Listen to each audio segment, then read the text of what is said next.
ایک عورت عراق سے آئی، اس کی 5 یتیم بچیاں تھیں تو اسے ضرورت تھی وظیفے کی۔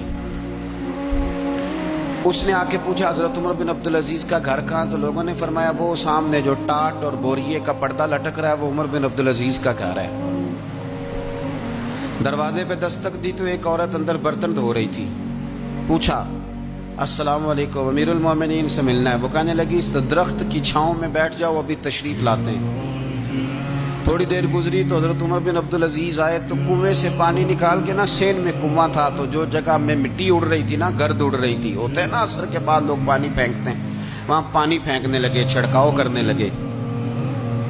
تو تھوڑی تھوڑی باتیں وہ خاتون آپ سے کرنے لگی تو وہ جو عورت آئی تھی نا وہ کہنے لگی تم غلام سے باتیں کر رہی ہو، تمہیں پردہ کرنا چاہیے۔ کہنے لگی یہ غلام نہیں، یہ میرے شوہر ہیں اور یہ امیر المومنین عمر بن عبدالعزیز ہے۔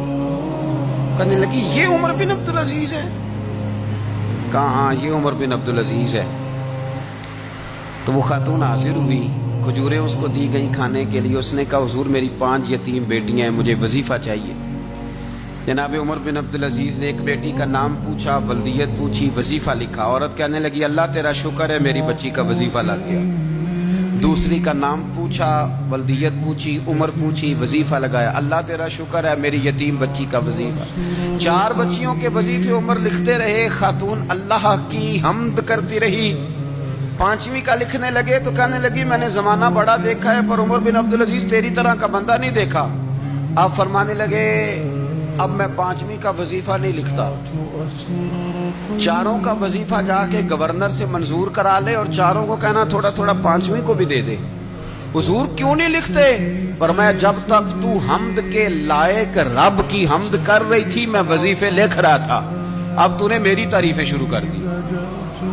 اپنی تعریف پر کیسے وظیفہ لکھوں؟ وہ تو حمد کے لائق ہے، اس کی حمد ہونی چاہیے، لیکن میں اپنی تعریف پر، اپنی خوشامد پر میں نہیں لکھتا۔ جا اللہ تعالیٰ تیری لیے بہتری کرے۔ وہ خاتون کہتی ہے میں وہاں سے آئی، مجھے مہینوں لگ گئے، سفر لمبا تھا، عراق پہنچی تو عراق کے گورنر کو جب میں نے وہ روکا دیا تو ان کی چیخیں نکل گئی، تڑپ کے روئے۔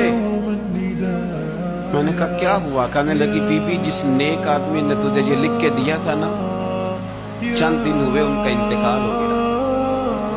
عمر بن عبدالعزیز پردہ فرما گئے۔ وہ خاتون پھر روئی، کہنے لگی یتیم بیٹیوں کا اب کیا بنے گا، اس رکے کا کیا بنے گا؟ تو آپ فرمانے لگے بی بی جب امیر عمر بن عبدالعزیز جیسا ہو تو گورنروں کو بھی اللہ کچھ توفیق دے ہی دیتا ہے۔ اگر انہوں نے تیرا وظیفہ زندگی میں لکھا تھا تو فکر نہ کر، جب تک میں زندہ رہوں گا وظیفہ پہنچتا رہے گا۔